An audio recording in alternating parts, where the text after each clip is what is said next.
Hello there, Punk Rock Vader here, and I'm building the UCS Jango Fett Starship. I'm not sure why they called it that when they could have just called it a Firespray, or even the Slave One. You know, it's not that controversial. But for 2,970 pieces across 2 instruction booklets, very, very thick instruction booklets, and 23 bags, this was a lot of fun. Like most people, I was a little bit disappointed in the number of minifigures included, but overall it is a great upgrade to the design of the Boba Fett ship. There's still some awesome playability features, including the ramp to the ship, the blasters, everything else. Alright, let's get in there and take a look.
So I think what stood out to me the most was the unique way they achieved the curved design for the armor on the ship.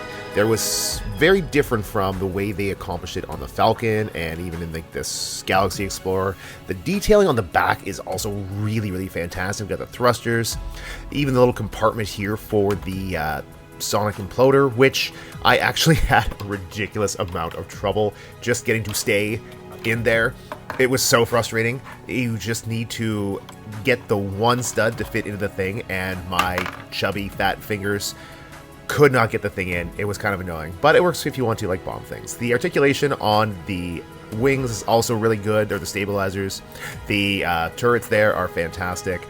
It's a great ship. I really like the way this piece pops out and gives you full access to the cockpit, which honestly surprised me by how much detail was, especially with the lower level. I love that the whole top piece will pop right out. You get access to the little secret compartments. In there we have storage for the blasters for Jango Fett, plus a nice little Bacta tank.